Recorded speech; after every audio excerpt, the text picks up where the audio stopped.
Greetings once again from Eastern News 24. I see the bike Nkonye Chikweri Yazelo. All right, today we'll be bringing to you the latest update on what is happening in the land of Ndibo and the whole entire Biafra land. All right, in case this is your first time, don't forget to share, and once again, don't forget to subscribe.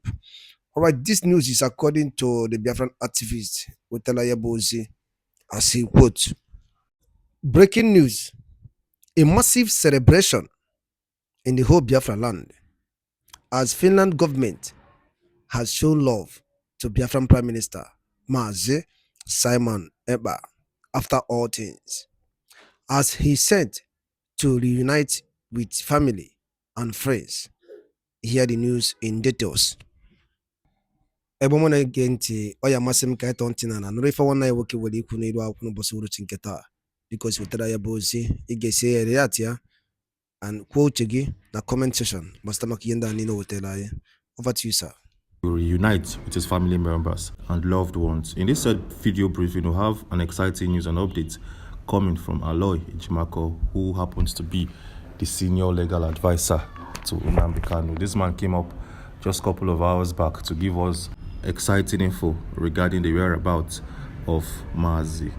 Well, in this video, we managed to get all of the currencies and denominations of the Ejema bank notes. For the very first time, you get to see all of the denominations attached with the Ejema notes and currency.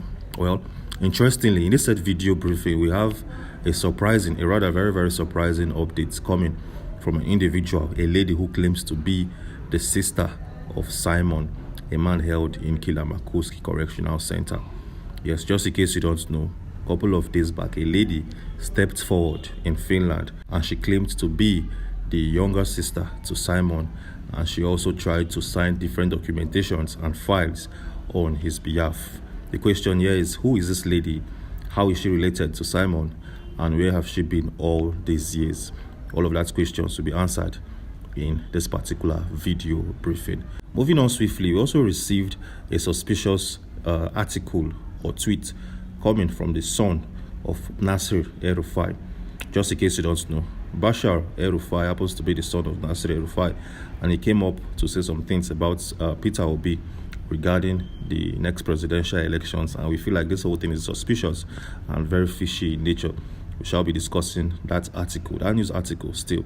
Moving on swiftly, Mazi Nnamdi Kanu, together with his legal counsel team, have put heads together and they've managed to prepare themselves for the 18th of July this month, when Mazi Nnamdi Kanu will appear before the Federal High Court seated in Abuja to continue with his court proceedings. As we speak, the legal counsel team of Mazi Nnamdi Kanu have put up a compact document and a compact submissions that will be presented on the 18th of July of 2025. In this video, we shall be giving you a glance of their preparations and every other single thing within, so you get to see that these guys are getting ready. They're putting heads together, and they have also informed different lawyers, top lawyers of the world, to assist them in this case. Moving on swiftly, we also have an interesting and fascinating news coming up from Nigeria regarding banks and their transactional methods. As we speak, some banks in Nigeria have done something or implemented something that will make the lives and status of many Nigerians easy to follow and easy to implement. We shall be discussing and critically analyzing that particular news coming from Nigerian bank. And we also have an info from the USB government regarding a new appointment that we all have to see at this particular point in time. With all of that being said, let's kickstart this video from our very first update. Sometime last week, the Ejema notes, the Ejema currencies, were officially presented by Ngozi Orabuezi. During that presentation, a lot of individuals claimed that the faces of Mazi Nnamdi Kanu and some top individuals were missing. But then we had to do some quick investigation and quick research so as to get all of the denominations from the lowest up until the highest. Well, we managed to lay our hands on these currencies, and for the very first time, you'll be seeing them live in person. Showing right now on your screen is the full description of all of the currencies, starting from the coins up to the notes. Yes, so when you scroll down to the left hand corner of your screen, let's start with the 10 Ejema notes. Yes, when you look closely, definitely you'll be able to see one man there, and that man is Nnamdi Kanu, represented in the 10 Ejema note. So as you can see, this man's face wasn't excluded in the creation of this currency. His face happens to be on the 10 Ejema. Well, when you go to the left-hand corner of your screen, then you will see the faces of Ojukwu and Simon represented respectively. We have Ojukwu represented on a particular note, and when you look up, you see the face of Simon, and his face is embedded in the 1 Ejema note. And we also have different coins that will be used in the country or in the nation. Yes, so showing right now on your screen and other denominations of this currency. We have the one of the 5 Ejema, we have the one for the 50 and thereabouts, and we have top dignitaries highly represented in the denominations and notes. So as you can clearly see, no top individual was left out. Everybody who has one way or the other played a major role in the actualization of the movement has their face fully represented in the denominations. Anyway, moving on swiftly, like stated previously, a lady came out recently. She stepped forward to claim to be a close relative to Mr. Simon, when some documents and some paperwork needed to be signed and stamped on. The question here is, who is this lady and how is she related or associated with Simon? Well, based out of some unverified notifications or article, this lady's name is Oluchi Ekpa. Yes, she claims to be the younger sister to Simon. And this said lady signed different documents needed to be stamped on by a family member of the individual in question. When we saw this unverified article, we had to do our own research and our own investigation to better know who this Oluchi is and to get her background, get her story, and get every single info within. Showing right now on your screen is what we managed to get from that lady's identity. Well, first thing first, there's something you need to know. The identity of this lady isn't too clear as we speak and as it stands, but we managed to gather one or two little data and facts about her. Showing right now on your screen is something you need to know. It states, it seems you're interested in Oluchi, who is mentioned in connection with Simon. Here's what I found regarding Oluchi. The very first one here is family connection. Oluchi is reportedly a sister of Simon, the Finnish politician and the activist, while specific details about her life are limited. She's part of the family that has gained attention due to Simon's political activities. The second one here is social media presence. There are mentions of individuals named Oluchi on platforms like Facebook, but detailed public profiles or information about her personal life are not widely available. Public interest being the number 3. As Simon continues to be a prominent figure in discussions about the movement, there may be growing curiosity about his family, including Oluchi, the younger sister of this man. So as you can see, there are little or no details, info about this lady in question. But as we speak, we are currently doing some in-depth research and investigation to get a picture of this lady, get her full name, and probably get more details about her that will give us more clarity and a better understanding who she is and why she's representing Simon in filing some documents there in Finland. Anyways, if you find this video interesting, please do well to subscribe and turn on post notifications, because we'll give you first-hand info and breaking news as it all unfolds. Well, moving on swiftly, as stated previously, Simon will be granted a possible or a tentative bail by Monday, which is next week. So the question here is, what is currently happening and how did we get to this point in time? Well, just in case you don't know, this man, together with his legal counsel team, presented a series of bail applications before the Bajahame District Court, and interestingly, these applications have been granted and the conditions presented by the court has been approved and signed by Simon. So possibly next week, this man will reunite with his family members, his loved ones, and get to see his son for the very first time in a while. This is a massive one, and this is an interesting news coming up from the country of Finland.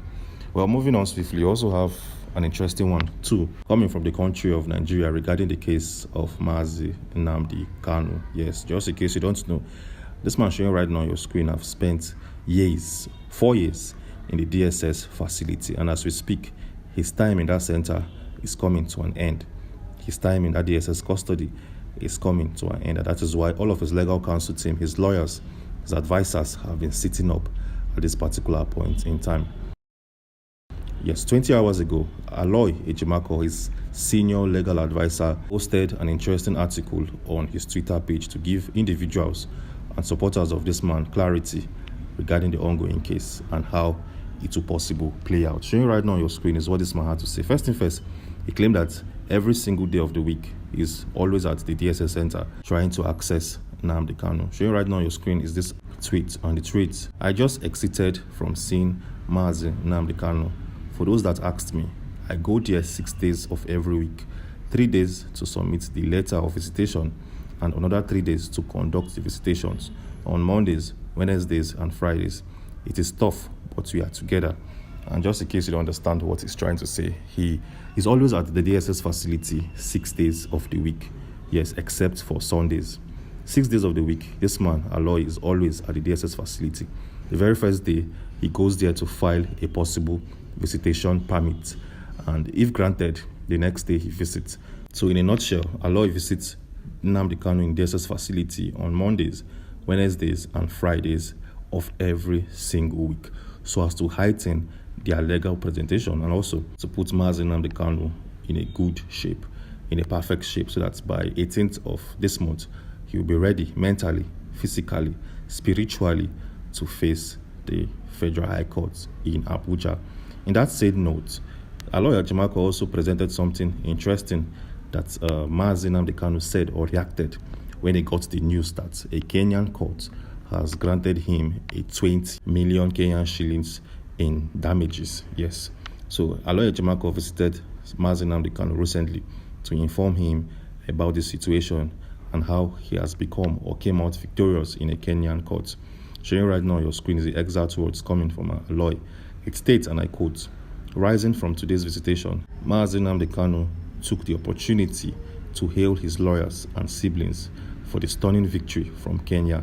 He also extended an open invitation to anybody who is in doubt about his messages through his lawyers to personally pay him a visit at the DSS facility."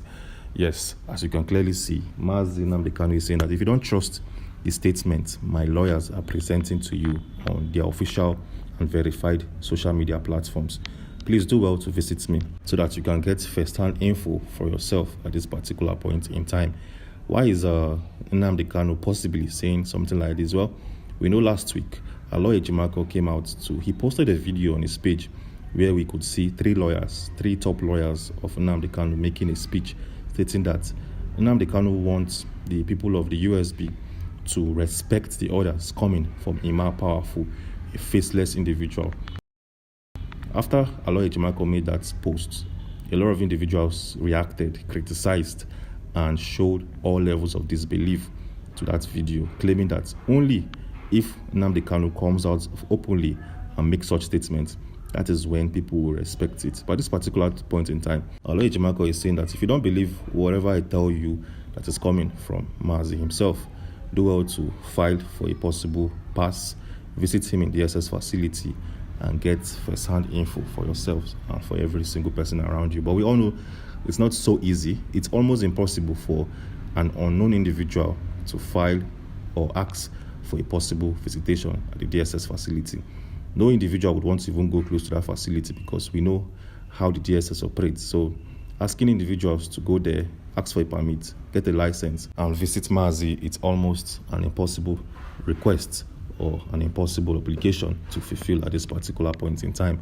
Nobody will allow you in. Moving on swiftly, meanwhile, Aloy Ejimako, together with all of his lawyers, ranging about 10, have put up a sample of their possible presentation on the 18th of July of 2025. And we managed to get that sample and how they plan on presenting Nnamdi Kanu's case. So I'm showing right now on your screen is a sample copy of how every single thing will play out. So let's take a look at how these individuals, these lawyers, will present a formidable application on the 18th of July of 2025. The very first application here is a final routine addresses.